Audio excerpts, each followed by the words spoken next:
नमस्कार मित्रांनो, माझं नाव शुभम तिजारे, PSI 2023 रँक 21 आणि नुकत्याच लागलेल्या राज्यसेवा रिझल्टमध्ये राज्यसेवेमधून कॅफो क्लास 1 हे पद मला मिळालेलं आहे. आज आपण या लेक्चरच्या माध्यमातून एक लॉजिकल म्हणजे सध्याचं जे हाईपला असणारी गोष्ट आहे की लॉजिकल गेस काय असतो, इलिमिनेशन टेक्निक काय असतात, या सगळ्या बाबीचं नॉलेज घेणार आहोत. आणि या व्हिडिओच्या एंडला तुम्हाला साधारणतः एक सध्या रिसेंटली झालेल्या ग्रुप बी एक्झाम मधल्या प्रिलिमच्या जे क्वेश्चन पेपर आहेत त्याच्यामधलं प्रॉपर एक विश्लेषण येईल, जे लॉजिकल गेसच्या अँगलने सुद्धा असेल, इलिमिनेशन टेक्निकच्या अँगलने सुद्धा असेल. तर त्या लेक्चरला आपण सुरुवात करत आहोत. तुम्हाला नक्कीच ह्या लेक्चरचा फायदा होईल. तर बघा, आता सुरुवातीला आपण ह्या गोष्टी समजून घेऊ की लॉजिकल गेस काय असतो, इलिमिनेशन टेक्निक काय असतात. तर आता इलिमिनेशन टेक्निक अशा पद्धतीच्या 4 गोष्टी आपण शिकणार आहोत. त्यामधलं सुरुवात म्हणजे इलिमिनेशन टेक्निक. तर बघा, आता ह्याचा उपयोग कुठं होतो, तर जेव्हा फॅक्च्युअल क्वेश्चन असतात त्याच्यामध्ये इलिमिनेशन टेक्निकचा वापर होत असतो. म्हणजे जसं की आता बघा की नेमकी कशा पद्धतीने यूज करायचंय, याच्यानंतर मी जेव्हा एक्झाम्पल घेईल तेव्हा तुम्हाला त्या गोष्टी लक्षातच येईल. तर याच्यामध्ये बघा, एक 100% योग्य किंवा अयोग्य असं विधान शोधायचं.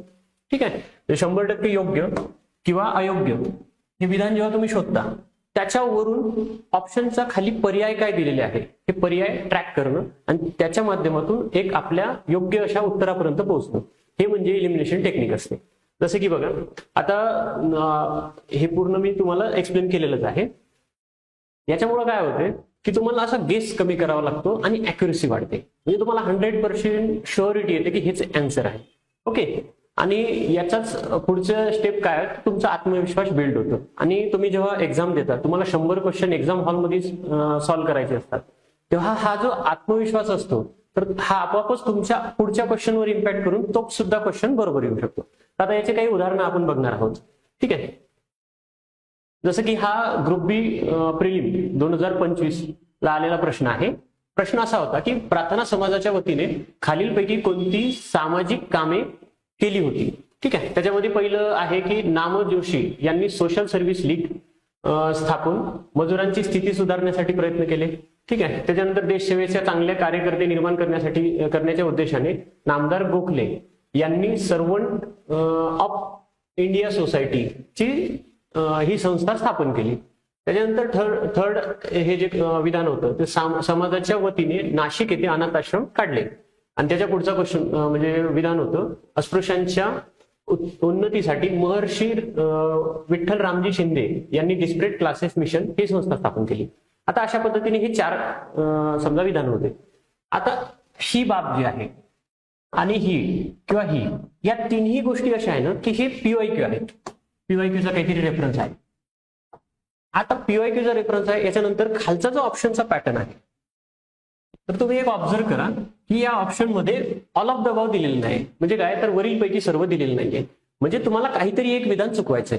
आता जर तुम्हाला नोंद नाही आहे, तुम्हाला एक आयडिया नाही की हे विधान बरोबर आहे की चुकीचं आहे, मग तुम्हाला मॅक्झिमम ऑप्शन जे आहे त्याच्यावर विचार करायला पाहिजे. जसं की इथे ABD BCD म्हणजे ऑप्शन कुठे इलिमिनेट करण्याला चान्स कुठे आहे आपल्याला, एक तर A ला किंवा C ला.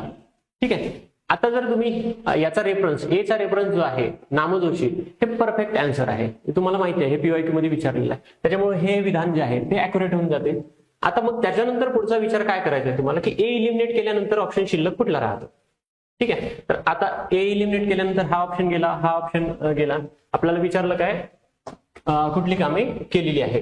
ठीक आहे, तर आता हा एक ऑप्शन येणार A असणार पाहिजे. त्याच्यानंतर आता ह्या दोन्ही ऑप्शन मध्ये A नाही आहे. ठीक आहे, हे विधान राईट असल्यामुळे म्हणजे आता तुमचे 2 ऑप्शन इलिमिनेट केले तुम्ही. ठीक आहे, राहिले कुठले 2. आता याच्यात आपल्याला काय विचार करायचा आहे की मॅक्झिमम एक्सेप्टन्स ठेवायचा आहे. तर ऑब्व्हियसली आपण हे आन्सर मारला आणि तुम्ही जर परीक्षा बघितलं तर त्याच्यामध्ये हेच आन्सर दिलेलं आहे. मग अशा पद्धतीने इलिमिनेशन टेक्निकच्या माध्यमातून 2 ऑप्शन तुम्ही कट करून 50-50 पर्यंत पोहोचले. त्यानंतर पुढे तुम्ही एक इन्क्लुझिव्ह अप्रोच घ्यायचा म्हणून ABC म्हणजे 3 ऑप्शन असलेलं आन्सर चूज केलं. अशा पद्धतीने उत्तराच्या पर्यंत पोहोचण्याचा जो ट्रॅक असतो तो तुम्हाला इलिमिनेशन टेक्निकच्या माध्यमातून येऊ शकतो. त्याच्यानंतर आपण पुढचा क्वेश्चन बघू. ठीक आहे, आता हा एक क्वेश्चन होता की कोणती विधाने चुकीची आहेत. जर तुम्ही क्वेश्चन ग्रुप बीच्या प्रिलिमच्या क्वेश्चन पेपर मधून बघितलं तर तुम्हाला लक्षात येईल की हे विधान जे आहे एकदम जनरलाइज विधान दिलेलं आहे.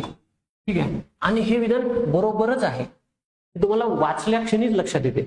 जर ऑप्शन बी तुम्ही बघितला तर बी इथे आहे, बी इथे आहे आणि बी इथे आहे. म्हणजे याचा अर्थ जर तुम्हाला परफेक्ट माहित आहे की हे विधान बरोबर आहे तर ऑब्व्हियसली हा पण ऑप्शन कटला, हा पण ऑप्शन कटला आणि हा पण ऑप्शन कटला आणि तुम्ही उत्तरापर्यंत पोहोचले. अशा पद्धतीने जर तुम्ही एलिमिनेशन टेक्निकचा वापर केला तर ऑब्व्हियसली तुम्ही परफेक्ट उत्तरापर्यंत पोहोचू शकता. त्यानंतर पुढचं क्वेश्चन बघू आपण. जसं की बघा, हा क्वेश्चन आहे, ठीक आहे. तर 243G हे कलम इथे विचारलेलं आहे.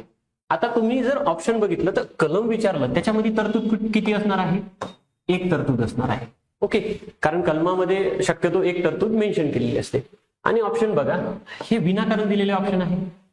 जर तुम्हाला लक्षात आलं की तरतूद म्हणजे कलम विचारलंय, विधानामध्ये तरतूद कुठली असणार आहे? कलमामध्ये एक असणार आहे. एक असणार आहे तर ए आणि सी आणि डी हे दोन दोन असलेले ऑप्शन काहीच कामाचे नाही. ठीक आहे, त्यानुसार मग आता आपल्यापाशी ऑप्शन शिल्लक राहतात 2.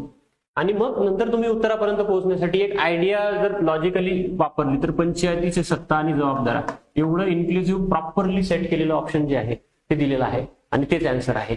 म्हणजे अशा पद्धतीने उत्तरापर्यंत कसं पोहोचायचं एलिमिनेशन टेक्निकच्या माध्यमातून आणि इन्क्लुझिव्हनेसच्या माध्यमातून, ह्याचं एक हे एक्झाम्पल आहे. त्यानंतर पुढचा क्वेश्चन बघा, कलम 349. आता बघा, ह्याच्यातल्या 3 गोष्टी पीवाय 349 हे कलम पहिल्यांदा विचारले, परंतु बाकीचे जे विधान दिलेले आहे तर ते 3 विधान जे आहे याचं जे एक्सप्लेनेशन आहे हे तुम्हाला पीवायक्यू मध्ये मिळून जाते. जसं की आता भाषेशी संबंधित काही कायदे लागू करण्यासाठी विशेष प्रक्रिया, सर्वोच्च न्यायालय, उच्च न्यायालय यांच्या विधेयकाची वापरायची भाषा, प्राथमिक स्तरावर शिक्षणाची सुविधा, हिंदी भाषेच्या विकासाचे 3 निर्देश. जर तुम्ही ऑब्झर्व केलं तर हे तिन्ही ऑप्शन जे आहेत हे ऑलरेडी कुठेतरी विचारलेलं आहे आणि हे 3 ऑप्शन नाही आहे हे लक्षात आल्याबरोबर तुमचा आन्सर निघतो. अशा पद्धतीने तुम्ही एलिमिनेशन टेक्निकचा वापर करून प्रश्नांना हँडल करू शकता. ठीक आहे, आता हे एलिमिनेशन टेक्निक झाली. आता पुढचं आहे एज्युकेटेड गेस. आता आपण आतापर्यंत काय केलं की आपल्याला जी परफेक्ट माहिती आहे त्या परफेक्ट माहितीवरून क्वेश्चन सॉल्व्ह केले. पण आता असं आहे की आपलं नॉलेज जिथं संपते तिथून पुढे एक अंदाज कसा बांधायचा असतो त्याच्यासाठी एज्युकेटेड गेस असते. जसं की आता बघा की पूर्ण उत्तर तुम्हाला माहित नसते तरी सुद्धा तुमचं जेवढं नॉलेज आहे उपलब्ध तुमच्या भाषेत, जेवढं बेसिक सेन्स आहे त्याच्यावरून प्रश्न कसा सॉल्व्ह करायचा. ठीक आहे, याला स्मार्ट अंदाज लावणे असंही म्हणू शकतो आपण.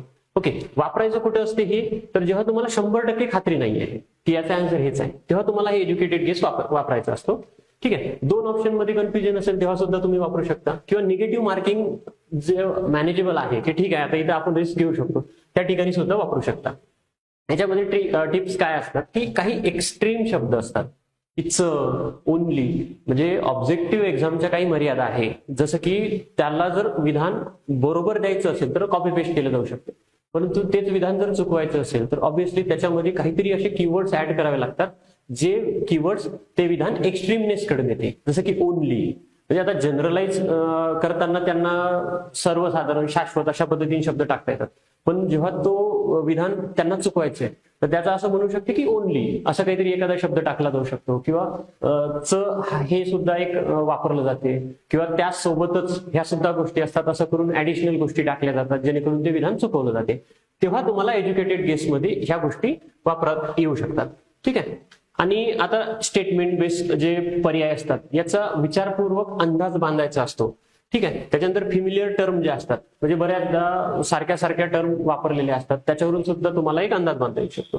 ठीक आहे, आता हे जे आहे यानं काय फायदा होतो की तुमचा जो अटेम्प्ट आहे ठीक आहे तो वाढतो आणि मार्क्स वाढण्याची सुद्धा शक्यता. आता बघा सध्याच्या परिस्थितीत असं झालेलं आहे ना की कंबाईन मध्ये जो कट ऑफ वाढत चाललाय त्याच्यामध्ये तुम्ही जर स्पर्धेमध्ये टिकायचं असेल तर फक्त नॉलेजच्या बेसवर तुम्ही नाही टिकू शकत.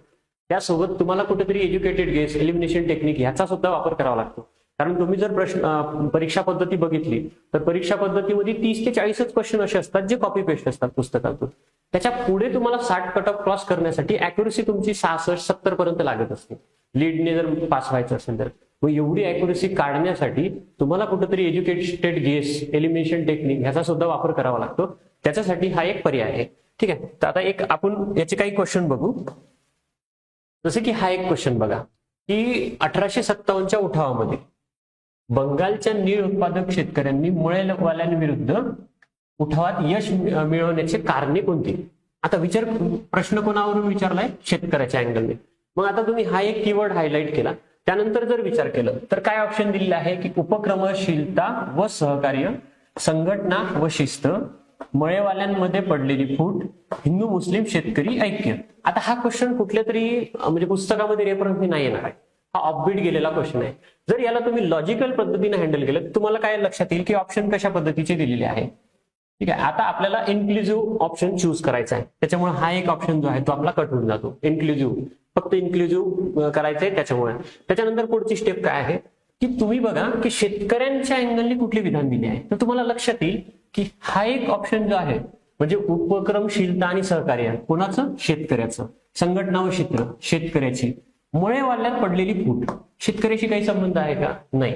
त्याच्यानंतर हिंदू मुस्लिम शेतकरी ऐक्य, शेतकरी. म्हणजे 3 ऑप्शन जर तुम्ही बघितले आणि एक अंदाज बांधला की शेतकऱ्याच्या अँगलनी प्रश्न विचारलाय तर हे 3 विधानं जे आहेत त्याच्यामध्ये असले पाहिजे आणि आपोआपच तुम्ही ए, बी आणि डी अशा पद्धतीनं 2 नंबरच्या ऑप्शन पर्यंत म्हणजे एक्झॅक्ट उत्तरापर्यंत पोहोचू शकता. हेच नॉलेज तुम्हाला अशा पद्धतीने जो अंदाज आहे तो हा तुमचा अटेम्प्ट वाढवण्यासाठी फायदेशीर ठरते. ठीक आहे, नेक्स्ट क्वेश्चन. आता बघा, आयटक नेत्यांच्या कामगार संघटनेचे अध्यक्षपद कोणी भूषविले नाही? ठीक आहे, आता तुम्ही एक नॉर्मल विचार करायला पाहिजे की 4 व्यक्ती दिलेले आहे. या 4 व्यक्तीमध्ये जवाहरलाल नेहरू हे एक महत्वाचे व्यक्ती आहे आणि त्यांची जी आयडिओलॉजी आहे. आता जवाहरलाल नेहरू यांच्याबद्दल आपल्याला काय माहिती आहे की ठीक आहे, ते पहिले पंतप्रधान होते, त्यांनी समाजवादी त्यांची आयडिओलॉजी होती, त्यांनी रशियाला भेट वगैरे दिली होती. आता समाजवादी आयडिओलॉजी होती, ही समाजवादी आयडिओलॉजी जी आहे, ठीक आहे, या आयडिओलॉजी मध्ये काय येत असते? कोणाचा विकास येत असते? तर कामगारांचा विकास, शेतकरींचा विकास.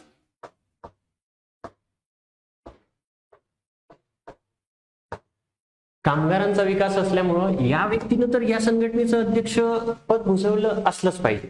ठीक आहे, आपण एक गेस करतोय, आपल्याला आपण ब्लँक आहोत, आपल्याला नाही माहिती, तर हा व्यक्ती याच्याशी रिलेटेड असू शकतो असा जर अंदाज बांधला तुम्ही आणि हा डी ऑप्शन जर तुम्ही चेक केला की कोणी भूषविले नाही तर डी ऑप्शन सगळीकडे आहे. आन्सर तुमचं येऊन म्हणजे ऑब्विसली तुम्ही आन्सर पर्यंत पोहोचून जाता. अशा पद्धतीनं प्रश्नाला कसं हँडल केलं जाऊ शकते हे तुम्हाला अशा टाईपचे क्वेश्चन शिकवत असतात आणि हा आहे एज्युकेटेड गेस.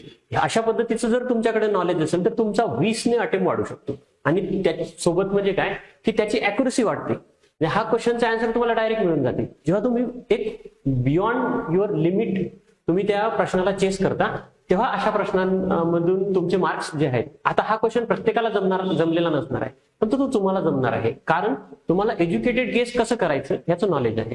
ठीक आहे, त्याच्या पुढचा क्वेश्चन आपण घेऊ. ठीक आहे, पाणलोट क्षेत्र विकास कार्यक्रमाचे खालीलपैकी कोणते उद्देश आहेत? आता 3 ऑप्शन बघा. काय म्हटलंय की भूमी उपयोजन, पर्याय वाढ करणे, वाहत्या पाण्याला नियंत्रित करून भूमीचे क्षरण थांबवणे. ह्या गोष्टी काय आहे? पॉझिटिव्ह गोष्टी आहे दोन्ही पण. ठीक आहे, पॉझिटिव्ह गोष्टी आहे. कुठल्याही कार्यक्रमाचा उद्देश काय असणार आहे? पॉझिटिव्ह. आता या प्रश्नाबद्दल आपण ब्लँक आहोत, आपल्याला काहीच नॉलेज नाहीये, त्यावेळी अशा पद्धतीने विचार करायचा आहे की ठीक आहे की 2 विधान जे आहे ते पॉझिटिव्ह. इथं काय म्हणते? गुंतवणूक खर्च कमी म्हणजे गुंतवणूक कमी आणि उत्पादन खर्चात वाढ करणे. ही काय आहे? निगेटिव्ह टर्म आहे. कुठलंही शासन धोरण ठरवताना अशा निगेटिव्ह टर्मचा वापर करणार आहे का? ऑब्विसली नाही करणार आहे. त्याच्यामुळे हे एक विधान जे आहे इलिमिनेट. आणि ऑप्शनचा जर तुम्ही पॅटर्न जरी बघितला तर याच्यामध्ये ऑल ऑफ द अबव कुठेतरी दिलंय का? नाही. मग काहीतरी आपल्याला खोडायचंय. मग काय खोडायचंय? तर सी स्टेटमेंट खोडायचंय. आता सी स्टेटमेंट जे आहे उद्देश आहेत म्हणजे हे आन्सर ऑब्विसली येणार नाही. ठीक आहे, सी स्टेटमेंट खोडलं, बाकी इन्क्लुझिव्ह अँगलनं घेऊन गेलं तर ए आणि बी आन्सर तुमच्या समोर आलेला आहे. अशा पद्धतीने तुम्ही हँडल करू शकता. त्यानंतर पुढचा मुद्दा. आता बघा, एक पॉझिटिव्ह अप्रोच कसा फायदा इन्क्लुझिव्ह जे असते की मला हे 2 स्टेटमेंट दिलेले आहे. अटल इनोव्हेशन मिशनच्या संदर्भात केंद्र शासनाचा पुढाकार आणि नवनिर्माण उद्योजकता परिसंस्था उभारणी कारणीभूत आहे अशा पद्धतीचं दुसरं स्टेटमेंट आहे. ठीक आहे, आता एक नॉर्मली ह्या प्रश्नाचा विचार केला की मला काहीच नाही माहिती. तुम्ही जर याला एक इन्क्लुझिव्ह अँगलनी, ठीक आहे, पहिलं तर आपल्याला एक लक्षात येऊन जाते किंवा ठीक आहे केंद्र सरकारचं असू शकते. ओके, दुसरं आपल्याला नाही माहिती, तुम्ही घेऊन जा. हे काही विधान तुम्हाला कुठेतरी शोधायचं नाहीये, घेऊन जा. दोन्ही ऑल ऑफ द अबव मारा आणि तुम्ही जर आन्सर चेक केलं असेल तर तेच आन्सर आहे. अशा पद्धतीने इन्क्लुझिव्हनेसचा फायदा होऊ शकतो. त्याच्या पुढचा क्वेश्चन खूप छान आहे की आर्थिक सर्वेक्षण अहवाल 2022-23 यामध्ये मेकिंग इंडिया 2.0 अंतर्गत खालील पैकी कोणत्या उपक्षेत्राचा समावेश आहे. ठीक आहे. आता तुम्ही जर बघितलं तर एक नॉर्मल तुम्हाला काहीच नॉलेज नाही असं कन्सिडर केलं तरी सुद्धा तुम्ही इन्क्लुझिव्ह आन्सर मारू शकता. ठीक आहे. जर तुम्हाला थोडंफार नॉलेज आहे की ठीक आहे मेक इन इंडिया जे आहे ते उद्योगांसाठी आहे. ठीक आहे. उद्योगांसाठी असल्यामुळे आपल्याला इथं काय विचार करायचा आहे की उद्योगांसाठी जर समजा असेल तर मग आपल्याला कुठंतरी याच्यातनी मत्स्यपालन हे जे आहे हे कृषीचं आहे तर हे येणार नाही असं वाटू शकते. पण लिबरल अप्रोच कशाला म्हणतात तर बघा इथं 2.0 असं म्हटलेलं आहे. तर मग उद्योग क्षेत्रामधलं एक मत्स्यपालन जे आहे तर उद्योग क्षेत्रामध्ये एक शेती क्षेत्राचं इन्क्लुजन असू शकते मेक इन इंडिया अंतर्गत. त्याच्यामुळे म्हणूनच तो पहिला कार्यक्रम जो असतो तो कोर असतो. त्याच्यामध्ये काहीतरी गोष्टी अपडेट होऊन नंतर दुसरा कार्यक्रम तयार केला जात असतो म्हणजे जसं की 2.0. ऑब्व्हियसली त्याच्यात हे एक ऍड केलेलं असू शकते ना. असं जर लिबरल अप्रोच ठेवला आणि तुम्ही ऑल ऑफ द अबव मारलं तर तेच आन्सर आहे. पण लिबरल अप्रोच आपल्याला का ठेवायचा आहे 2.0 मुळे. जर तो पहिला प्रोग्राम असता तर आपण मग आपल्या नॉलेजनुसार हे एलिमिनेट केलं असतं. ठीक आहे. त्यानंतर आता पुढचं आहे पॉझिटिव्ह अप्रोच. आता याचं आपण ह्या चारही टेक्निक एकत्र वापरूनच क्वेश्चन तसे सॉल्व्ह केले पण पॉझिटिव्ह अप्रोचने कशा पद्धतीने फायदा होऊ शकतो हे आपण या माध्यमातून शिकणार आहे. आता काय पेपरमध्ये पॅनिक न होता कॉन्फिडन्स जर तुम्हाला म्हणजे कॉन्फिडंट डिसिजन मेकिंग जर करायची असेल तर त्याच्यासाठी पॉझिटिव्ह अप्रोच जो असतो तो बेस्ट वे असतो.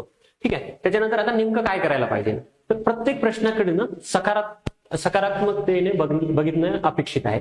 म्हणजे आता तुम्ही एक बघा की कुठलं तरी एखादं विधान असते त्याच्यामध्ये चूक शोधायची नाही आपल्याला. ठीक आहे की विधान दिलेलं आहे तर हे बरोबर असू शकते त्याच्यातनी जर तुम्हाला काहीतरी खटकणारी गोष्ट आहे तेवढीच एक इलिमिनेट किंवा मग एखादा प्रश्न आहे 4 विधान दिले आहे तर याच्यातनी काहीतरी खोडण्याच्या विषय म्हणजे अँगलही नका बघू. तो इन्क्लुझिव्हनेसने की ठीक आहे हे सगळे बरोबर असू शकतात त्याच्यात एखादं चुकीचं असेल तेवढंच आपण एक खोडलं पाहिजे. तुमचा पॉझिटिव्ह ऍटिट्यूड जो आहे तो पेपर सॉल्व्ह करताना रिफ्लेक्ट झाला पाहिजे आणि त्याचा तुम्हाला नक्कीच फायदा होऊ शकतो. ठीक आहे. त्याच्यातली म्हणजे गोल्डन रूल काय आहे की जी गोष्ट तुम्हाला माहिती नाही तर त्याला बरोबर घेऊन जा. त्याच्यावर प्रश्नचिन्ह करू नका. आता बरेच वेळा आपल्या क्वेश्चन सॉल्व्हिंग मध्ये ना रॅन्डमनेस असतो. म्हणजे तुम्हाला एखादी गोष्ट माहित जरी नसेल तरी सुद्धा तुम्ही काय करता की तो विधान कारण नसताना खोडता. माहित नाही ते का खोडताय आपण हे जर तुम्हाला लक्षात आलं की ठीक आहे आपल्याला कारण नसताना खोडायचं नाही आणि ते विधान घेऊन गेलं तर आता हे कसं वर्क करते हे आपण प्रश्नांच्या माध्यमातून बघणार आहोत. ठीक आहे. आता बघा हा एक क्वेश्चन आहे की राजर्षी शाहू महाराजांसंदर्भात कोणते विधान बरोबर आहे. हे सगळे क्वेश्चन रिसेंटली जी प्रिलिम झाली ग्रुप बी ची त्याच्यामधले आहे. म्हणजे तुमचा विश्वास जो आहे लॉजिकल अप्रोच एलिमिनेशन टेक्निक याच्यावर बसवण्यासाठी मी हे एक लेक्चर घेतलेलं आहे. ठीक आहे. आता सक्तीच्या व मोफत शिक्षणाचा कायदा त्यांनी केला. विविध कलाकार आणि कलाकारांना आश्रय दिला. त्याच्यानंतर विधवा पुनर्विवाह कायदा जो आहे तो पारित केला. कोल्हापूर व्यापाऱ्यांसाठी शहापुरी येथे व्यापार पेठेची स्थापना केली. मला सांगा की ठीक आहे तुम्हाला याच्यावर असं वाटत असेल की हे आहे की नाही माहित नाही गरज नाही ना पण निगेटिव्ह विचार करण्याची की ठीक आहे असो नसो पण मी बरोबर घेऊन जाईल या अँगलने विचार केला आणि ऑल ऑफ द अबार जर आन्सर मारलं तुम्हाला लक्षात येईल की आन्सर की मध्ये तेच आन्सर आहे. म्हणजे किती सहजतेनं तुमचं नॉलेज जरी नसेल तुम्ही एक फक्त पॉझिटिव्ह अप्रोच ठेवला तरी सुद्धा ते तुमचं बरोबर येऊ शकते. त्यानंतर पुढचा क्वेश्चन. आता हा एक क्वेश्चन आहे की खालीलपैकी कोणते विधान बरोबर आहे. ठीक आहे. 1 मे 60 रोजी महाराष्ट्राच्या स्थापनेसह महाराष्ट्र राज्याचे महाधिवक्ता कार्यालय अस्तित्वात आले. आता ठीक आहे स्थापनेसह हे कार्यालय त्याच दिवशी आले का हे आपल्याला माहित नाही पण असं कन्सिडर करू की बरोबर आहे. ठीक आहे. त्याच्यानंतर महाधिवक्त्याची नियुक्ती भारतीय संविधानाच्या अनुच्छेद 165 मधील तरतुदीनुसार केली जाईल हे तर ठीक आहे हे आपल्याला माहिती असते बेसिक आहे ते. त्याच्यानंतर पुढचं बिरेंद्र सराफ हे महाराष्ट्राचे महाधिवक्ता आहेत. आता असं कन्सिडर करू की हे स्टेटमेंट आणि हे स्टेटमेंट हे दोन्ही स्टेटमेंट आपल्याला माहिती नाही तर मग काय विचार करायचं की ठीक आहे महाराष्ट्र स्थापन झाला त्यावेळी हेही स्थापन केलेलं असू शकते कशाला प्रश्नचिन्ह घ्यायचं. त्यामुळे आपण हे विधान कन्सिडर केलं. आणि दुसरं म्हणजे काय तर इथे एवढं प्रॉपरली त्यांनी सेट करून दिलं आहे की ऑप्शन एवढा छान बनवलेला आहे ऑब्व्हियसली हे बरोबर असू शकते आपल्याला माहिती नाही. आणि ऑल ऑफ द अबाउट जर तुम्ही आन्सर मारला आणि तुम्हाला लक्षात येईल की तेच आन्सर दिलेलं आहे, म्हणजे जास्ती डोकं न लावण्याचा फायदा कशा पद्धतीने होऊ शकतो हे तुम्हाला मला पॉझिटिव्ह अप्रोचच्या अँगलने सांगायचं आहे. ठीक आहे. पुढचा जो प्रश्न आहे की आता बघा, हा लेखापालनाची तत्वे हा आपल्या टॉपिक मध्ये सिलेबस जरी दिलेला असेल तरी सुद्धा आपल्या वाचनात एवढं काही नसते की कुठली तत्वे आहे काय आहे. आता तुम्ही एक जनरलाइज व्ह्यूने जर समजा विचार केला की असू शकतात का जमा उपार्जित तत्व, त्याच्यानंतर भौतिकतेचे तत्व, आर्थिक घटक तत्व, मौद्रिक एकक तत्व, ठीक आहे मला काहीच माहिती नाही तर मी विनाकारण जे ऑप्शन आहे ते खोडणार नाही. पहिलेचे तर हे जे संकुचित ऑप्शन आहे ते मी पहिले एलिमिनेट करणार. आता काय म्हणते बी, ए, बी, डी आणि वरीलपैकी सर्व. आता सी वर त्यांनी प्रश्न चिन्ह ठेवलेलं आहे की तुम्हाला जर चूज करायचं होतं. आर्थिक घटक तत्व, लेखापालन म्हटल्यानंतर घटक तत्व जे आहे ते असायलाच पाहिजे. ऑब्व्हियसली आर्थिक मुद्दा असणारच आहे. मग तुम्ही काय आन्सर टिक करणार?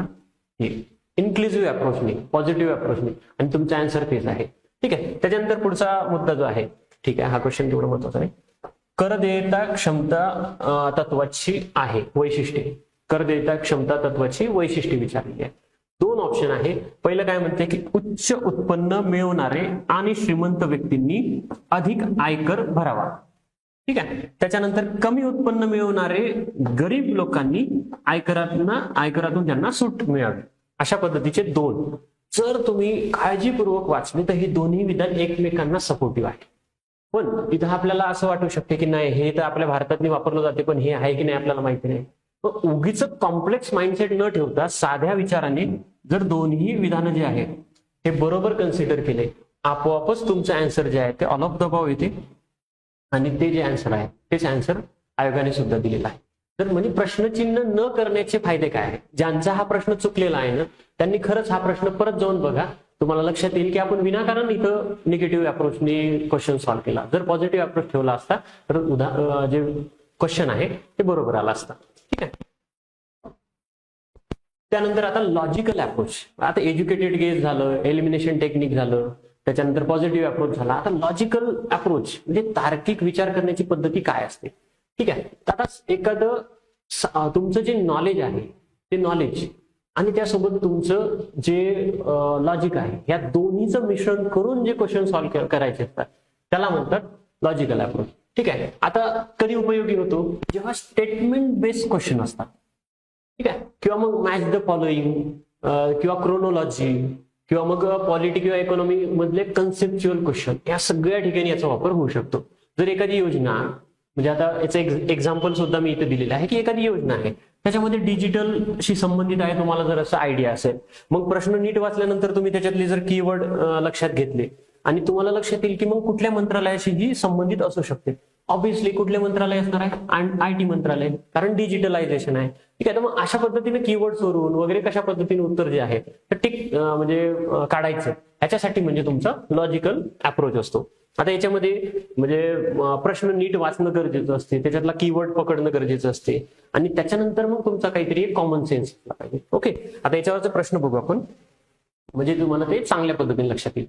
आता हा क्वेश्चन जो होता मी मगाशी पण एक्सप्लेन केला की आपला आता कुठला कीवर्ड पकडला आपण 2.0 म्हणून आपण हे सुद्धा त्याच्यासोबत घेऊन गेलो.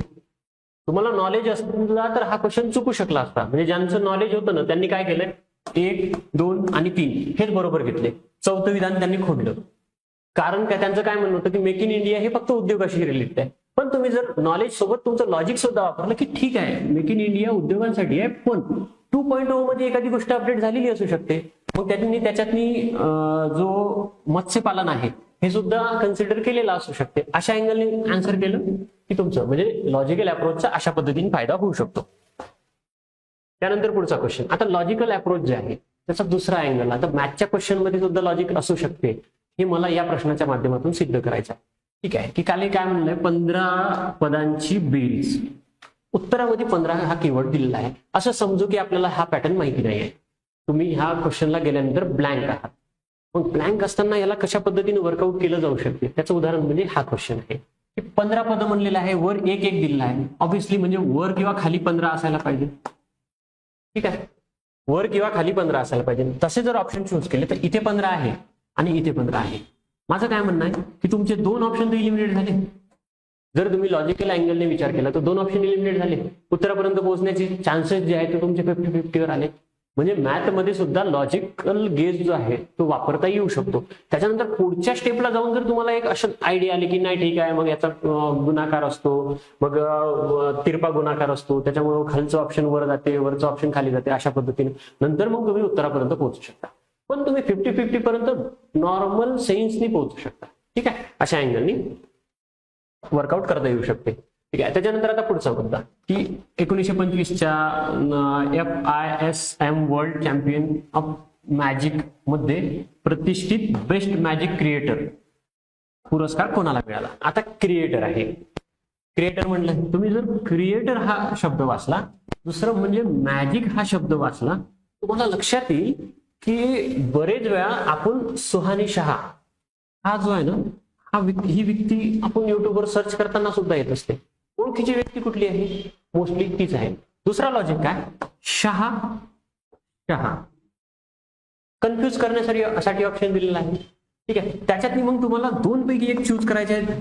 तुम्ही लॉजिकल अँगलनी 2 ऑप्शन तर इलिमिनेट केले, आता 2 पैकी 1 चूज केली. मॅजिक हा कीवर्ड आलाय, क्रिएटर हा कीवर्ड आलाय, ऑब्व्हियसली आन्सर पर्यंत तुम्ही पोहोचले. म्हणजे कशा पद्धतीने की एखादा कीवर्ड पकडून तुम्ही आन्सर पर्यंत कसं पोहोचू शकता, त्याच्यासाठीच हे उदाहरण आहे.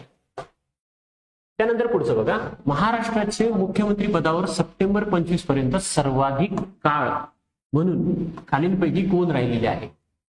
आता मला सांगा की इथं जर वसंतदादा, वसंतराव, दोन्ही वसंत का दिले? काहीतरी कारण असेल ना. आयोगाचा जो क्वेश्चन सेट करतोय त्याला तुम्हाला कन्फ्युज करायचा आहे की वसंतदादा पाटील आहेत की वसंतराव नाईक आहेत. आता 2 अशा पद्धतीने म्हणजे तुमचे 2 ऑप्शन कट झाले, तुम्ही आन्सर पर्यंत पोहोचण्याचे चान्सेस दिसतात. त्याच्यातही पुढचं ऑप्शन जे आहे ते आन्सर दिले की बरेच वेळा तुम्ही त्या म्हणजे 4थ्या नंबरचा आन्सर का दिलाय की तुम्ही तिथपर्यंत पोहोचलेच नाही पाहिजे, अशा अँगलनी ते आन्सर दिलं आहे, म्हणून मग ते आन्सर आहे. म्हणजे असे कीवर्ड जर तुम्हाला पकडता आले तुम्हाला लगेच त्याचा फायदा होऊ शकतो. आता ही एक क्वेश्चन होता की आता इथं बघा, नॉर्मली कोपनहेगनचं आपण महाराष्ट्राच्या जॉग्राफीच्या संदर्भात कंबाईनला वाचत नाही. हा भारताच्या संबंधी त्यांनी खूप चांगलं विश्लेषण दिलेलं आहे. तर मग आता तरी आपल्याला आयडिया नसताना कशा पद्धतीने क्वेश्चन टॅकल करता येऊ शकतो. जर तुम्ही विचार केला की AMW आणि इथं काय दिलेलं आहे? मोसमी वारे. ठीक आहे, तुम्हाला इंग्लिशमध्ये मान्सूनचा यम हा असतो, याची जर तुम्हाला आयडिया ठेवता आली तर डी ला तुम्ही 3 जर टिक केलं आणि एकच ऑप्शन आहे आणि हेच राईट ऑप्शन आहे. म्हणजे तुम्हाला फक्त यम इथला तुम्ही ऑब्झर्व केला आणि इथला मोसमी ऑब्झर्व केला, तेवढ्यावरून टिक केलं आणि तुमचा आन्सर. म्हणजे बरेच वेळा असं समजू तुम्हाला नॉलेज नाही आहे तेव्हा सुद्धा तुम्हाला कसं वर्क करता आलं असतं, तर हे अशा पद्धतीने वर्क करता आलं असतं. ठीक आहे, अशा पद्धतीने लॉजिकल अँगलनी प्रश्न जे आहे तुम्ही सॉल्व्ह करू शकता. अशा पद्धतीने आपलं एक छोटासा एक लेक्चर होतं ज्याच्या माध्यमातून लॉजिकल अँगल किंवा मग एज्युकेटेड गेस, इलिमिनेशन टेक्निक ह्या सगळ्यांचा आपण एक छोट्याशा लेक्चरच्या माध्यमातून अभ्यास केला. मित्र हो, याच्या पुढे एक सांगायचं की ह्याच अँगलनी तुम्हाला तुमच्या एक्झामच्या पॅटर्नला जर डील करायचं असेल आणि तुमचं जर टार्गेट 2026ची पूर्व परीक्षा असेल, कंबाईन प्रिलिम, मग ती ग्रुप बी ची असो किंवा ग्रुप सी ची असो जर असेल, तर माझा स्पॉटलाइट अकॅडमीच्या माध्यमातून येणारा जो एक मेंटरशिप प्रोग्राम आहे तो तुम्ही नक्की जॉईन करा. आपण ह्या सगळ्या टेक्निक मी पर्सनली कॉलच्या माध्यमातून फॉलोअप घेऊन ते आपण ह्या सगळ्या टेक्निक सुद्धा शिकून घेऊ आणि पूर्ण एक स्ट्रक्चराइज वेने 100 दिवसाचा तो प्लॅन असणार आहे. त्याच्या माध्यमातून तुमचा अभ्यास करून घेतला जाईल. तुमच्या अभ्यासाला योग्य मार्गदर्शन, सातत्य, त्यासोबतच माझा जो अनुभव आहे त्याचं एक व्हॅल्यू एडिशन असेल. जर तुम्हाला नक्कीच अशा पद्धतीनं माझ्याशी जुळायचं असेल तर नक्कीच माझ्या ज्या प्रोग्रामला आहे त्याला प्रतिसाद द्या आणि लवकरात लवकर एनरोल करा. धन्यवाद.